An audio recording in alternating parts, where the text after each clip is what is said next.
এই 57 বছর বয়সে আমরা একটা স্বাধীনতা যুদ্ধ করেছি, এরপরে গণতন্ত্রের জন্য লড়াই করেছি বারবার, আমাদের সমস্ত অধিকারগুলো আদায় করবার জন্য আমরা লড়াই করেছি, অনেক প্রাণ গেছে, অনেক রক্ত গেছে, রাজপথ রক্তে রাঙা হয়ে গেছে। যখন এই সম্পর্কে কাজ করতে গেলে তুলে তুলে নিয়ে গিয়ে কিভাবে নির্যাতন করতো সেটা আপনারা অনেকেই জানেন। সেই সময় তুলে থেকে নিয়ে জেনেভা পর্যন্ত গেছে তার একক প্রচেষ্টা নিয়ে, যেটা আমাদের কাছে অত্যন্ত আমরা মনে করি যে তাকে আমাদের ধন্যবাদ অবশ্যই দেওয়া হয়েছে। যাদের স্বজন হারিয়েছে তারা জানেন তার দুঃখ কি, ব্যথা কি, বেদনা কি, এবং এই ব্যথা বেদনাগুলোকে সামনে নিয়ে তুলি তার মায়ের ডাক সংগঠনকে নিয়ে সামনে এগিয়ে এসেছে। এখানে অন্য যারা আছেন তারা প্রথিতযশা প্রকৌশলী, ইঞ্জিনিয়ার, তারা প্রত্যেকেই নিজের ক্ষেত্রে অবদান রেখেছেন, এবং যারা এমপি হয়েছেন তারা তাদের এলাকায় তাদের জনগণের মধ্যে অভূতপূর্ব জনপ্রিয়তা অর্জন করেছেন। সেই জন্য আমি তাদেরকে আন্তরিকভাবে ধন্যবাদ কৃতজ্ঞতা জানাই।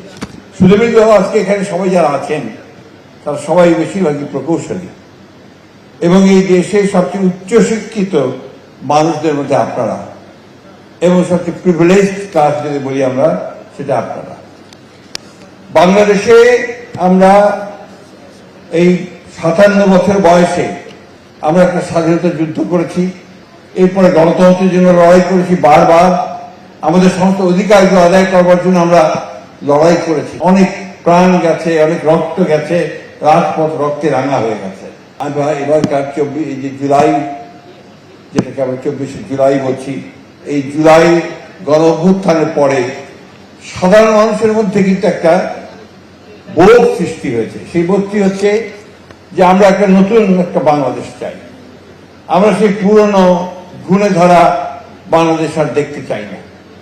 এবং সেই ক্ষেত্রে আমি মনে করি আপনাদের ভূমিকা, প্রকৌশলীদের ভূমিকা সবচেয়ে উল্লেখযোগ্য এবং প্রয়োজনীয়।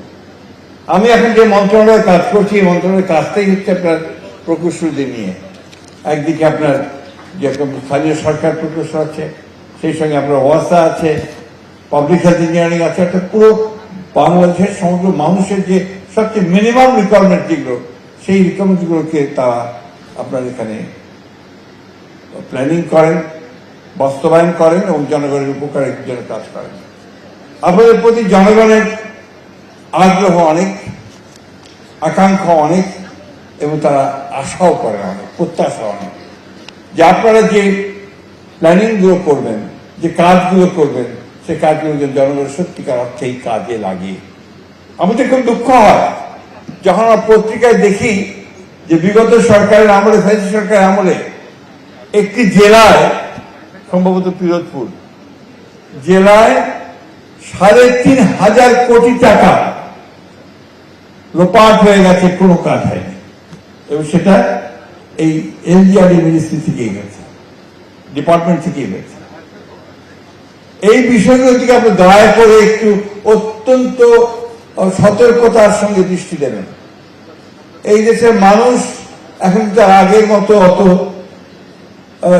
সব সিম্পল আছে, সহজ আছে তা নেই। তারা কিন্তু সবকিছু বোঝেন, সবকিছু জানেন, বুঝতে পারেন। এই দেশের মানুষ কিন্তু কাউকে ক্ষমাও করে না। আজকে আমরা যদি ভুল করি আমাদেরকেও ক্ষমা করবে না। সেই কারণে আমি অনুরোধ করব যে আপনাদের প্রতি যেহেতু সমগ্র দেশের একটা প্রত্যাশা আছে, ভরসা আছে, আস্থা আছে, সেটাকে আপনারা পালন করবেন, এবং নিঃসন্দেহে আমি বিশ্বাস করি সেটা বাংলাদেশের অগ্রগতিকে অনেক দূর এগিয়ে নিয়ে যাবে।